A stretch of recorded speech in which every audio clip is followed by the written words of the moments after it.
महाराज भर्तरी जी ने मन को खोजा, मन की बात कि ये क्या चाहता है। सुंदर स्त्री का भोग ऐलान कर दिया कि विश्व की कोई सुंदरी मैं उसे वरण करना चाहता हूं, मेरे सामने आए।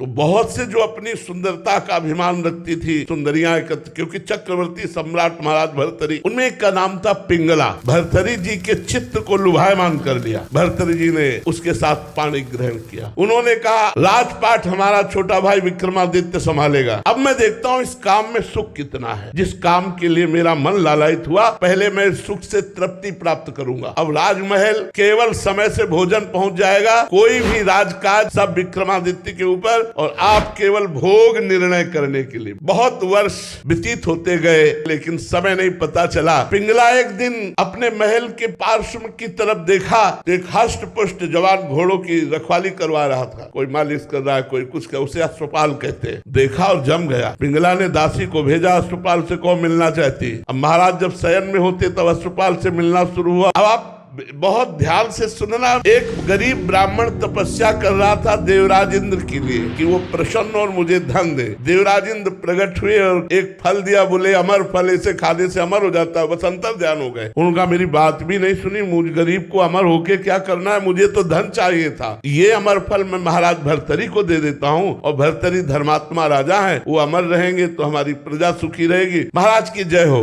कहो विप्रवर कैसे आगमन हुआ। महाराज मैंने तपस्या कर मुझे देवराज इंद्र ने एक अमर फल दिया, इसे खाने से अमर हो जाया जाता है। आज्ञा करी जितना खजाने से धन चाहिए इनको दे दीजिए। अमर फल लिया, सोचा मेरी आसक्ति पिंगला पे है, मैं अमर होकर क्या करूंगा। अगर पिंगला अमर रहेगी तो मैं सुखी रहूंगा। पिंगला को बुलाया और कहा ये हमारे देश के विप्र की तपस्या का फल है, आप इसे पा लीजिए, अमर हो जाएंगे। पिंगला ने सोचा मैं अमर होकर क्या करूंगी। यदि अश्वपाल जीवित रहा, अमर रहा, तो मुझे सुख मिलता रहेगा। उसने अश्वपाल को दे दिया। अश्वपाल का संबंध था राजा की नर्तकी से। उन्होंने सोचा अगर ये नर्तकी जीवित रही, अमर रही, तो मैं सुखी बना रहूंगा। उन्होंने नर्तकी को दे दिया। नर्तकी ने विचार किया मैं जिस राजा के दरबार की नर्तकी, वो राजा अमर हो तो अच्छा है। वो अमर फल फिर भर्तरी जी के पास पहुंच गया। भर्तरी जी महाराज के पास जब अमर फल पहुंचा तो उन्होंने वैश्या से कहा क्योरी विप्र अमर फल लाया तो समझ में आया तपस्या करके लाया, तू कहां से लाई। वो तो कांप गई। तो उनका महाराज आपके महल के पीछे जो अश्वपाल ने मुझे दिया। जाओ। अश्वपाल को बुलाया सभा में और कहा बोल ये अमर फल कहां से मिला। होश उड़ गए। महाराज जीवन दान हो तो सत्य बोलूं। हाँ जाओ, माफ किया। महाराज